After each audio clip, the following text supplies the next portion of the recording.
flags are flying high tonight. Garuda takes its flight. Selamat datang kembali di segmen Rival Watch, tempat kita mengupas tuntas berbagai informasi mengenai seputar rival timnas Indonesia. Pada edisi ketiga kali ini kita akan membahas hal dari negeri naga biru Vietnam, di mana The Blue Dragon mengklaim dirinya sebagai tim paling kuat di Piala AFF tahun ini. Bahkan media Thailand pun ikut membahas kepercayaan diri tinggi Vietnam ini, hingga menyoroti alasan mengapa mereka terlihat begitu angkuh. Namun mereka tampaknya lupa satu hal, timnas Indonesia masih menjadi ancaman besar. Meskipun timnas Indonesia menurunkan skuad B dengan yang didominasi pemain muda, bukan berarti mereka bisa dianggap remeh. Skuad ini justru berpotensi menjadi kejutan terbesar di turnamen kali ini. Penasaran dengan ceritanya? Simak pembahasannya secara lengkap hanya di GL Report. With every shout both loud and clear, we bring the victory near.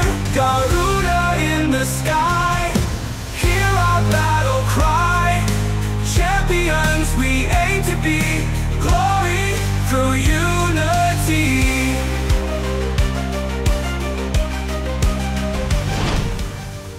Vietnam dengan penuh percaya diri terus menggembar-gemborkan bahwa tim mereka adalah yang terkuat dalam Piala AFF tahun ini.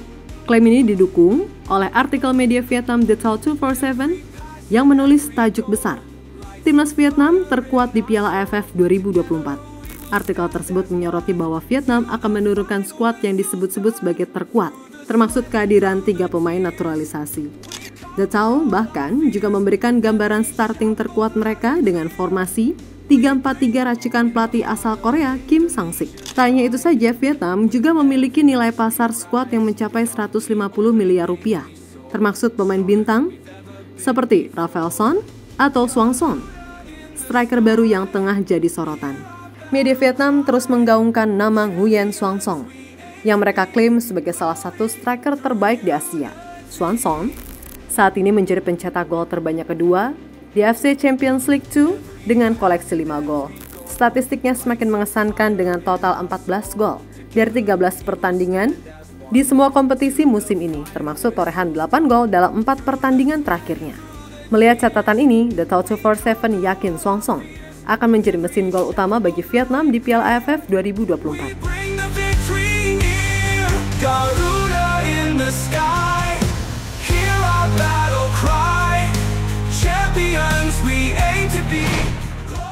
Namun, apakah klaim bahwa Vietnam adalah tim favorit juara ini benar adanya? Menurut kami, Vietnam memang layak difavoritkan. Namun, perlu diingat bahwa Piala AFF tahun ini jauh lebih kompleks dibandingkan edisi sebelumnya. Hampir semua tim telah berbenah besar-besaran. Contohnya seperti Kamboja yang punya 8 pemain naturalisasi. Kemudian ada juga Thailand dengan 6 pemain keturunannya, lalu Malaysia dengan 9 pemain dan naturalisasi dan keturunannya. Singapura juga dengan 4 pemain naturalisasi dan keturunannya. Sementara itu Indonesia juga membawa 5 pemain keturunannya plus pemain senior muda yang sudah punya pengalaman di kualifikasi Piala Dunia. Dengan kondisi ini, tidak ada tim yang bisa diremehkan karena semuanya memiliki peluang yang sama besar. Sementara itu media Thailand, Thairat, mengungkapkan rahasia di balik persiapan Vietnam yang begitu serius. Vietnam mengadakan pemusatan latihan intensif selama 10 hari di Korea Selatan dengan fokus pada peningkatan kebugaran fisik, latihan taktis, dan pemulihan kondisi. Selama latihan, pelatih Kim mencoba berbagai skema permainan, yakni 3-4-3 dan 4-3-3 untuk meningkatkan fleksibilitas taktik mereka. Hasil ini menjadi sinyal positif mengingat sebelumnya dalam 6 pertandingan di bawahan asuhan Kim, Vietnam rata-rata kebobolan 2 gol per pertandingan. Selain itu, Vietnam disebut telah menemukan kekuatan baru mereka dalam eksekusi bola mati yang diyakini akan menjadi senjata andalan mereka di turnamen ini. Dan terakhir adalah menurunkan skuad terbaik untuk ajang AFF ini. Beda halnya dengan Thailand dan timnas Indonesia yang tidak membawa pemain utama secara penuh. Sebagai gambaran aja nih, inilah tim yang dipanggil oleh tim-tim ASEAN di AFF, di mana Vietnam, Singapura, Myanmar, dan Kamboja akan menurunkan skuad terbaik mereka. Thailand membawa kombinasi skuad utama dengan pemain muda, Malaysia membawa skuad utamanya tanpa pemain JDT, dan beberapa pemain kunci seperti Dion Kuls. Laos membawa skuad utama yang sebagian besar terdiri dari pemain U22, Sementara timnas Indonesia akan membawa skuad B, skuad U22 yang akan dipersiapkan untuk turnamen mendatang seperti SEA Games dan kualifikasi AFC U23 2025. Sedangkan Filipina dan Laos belum mengumumkan skuadnya. Every pass and every goal lights a fire in our soul. Together we will stand as one till the final whistle's done. Through the sweat and through the tears, we conquer all our fears. With every shout both loud and clear, we bring the victory near. Bicara soal timnas Indonesia, skuad Garuda mungkin diremehkan karena menggunakan skuad B dengan pemain muda usia 22 tahun. Melihat nama-nama Marcelino hingga Rafael Strijk yang ditarik lebih cepat, timnas Indonesia akan memberikan kejutan seperti biasanya.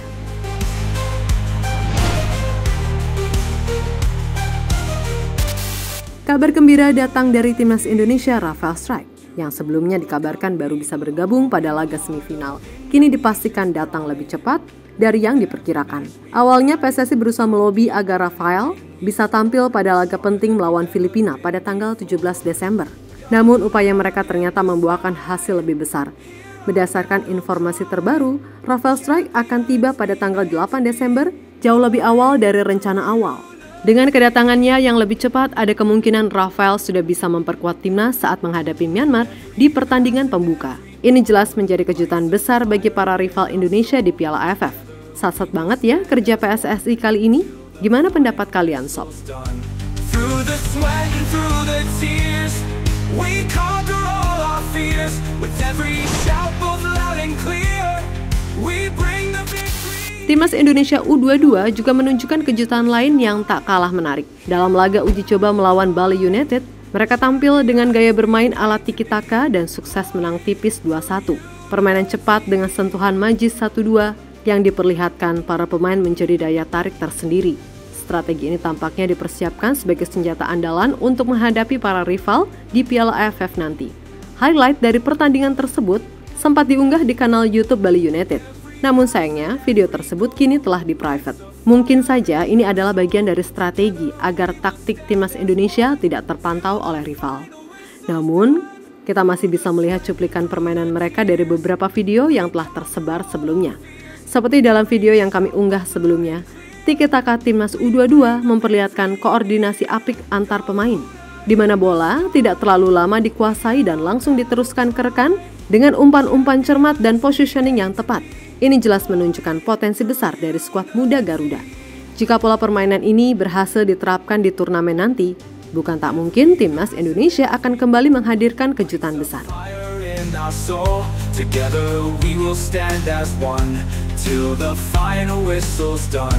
Through the sweat and through the tears, we conquer all our fears. With every shout both loud and clear, we bring the victory near.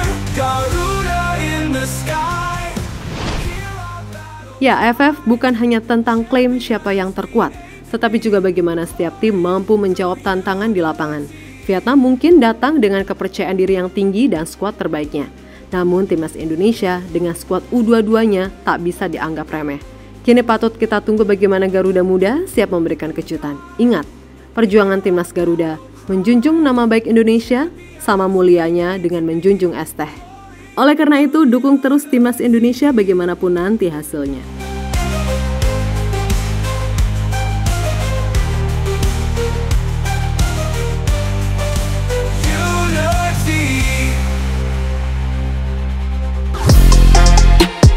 Halo, izin iklan sebentar ya guys. Jadikan ruangmu bernuansa timnas. Temukan beragam poster dinding, sepak bola dan timnas dengan desain menawan, kualitas premium dan harga yang tidak akan menguras kantong. Segera klik link Shopee di deskripsi video ini dan dukung timnas dengan sepenuh hati.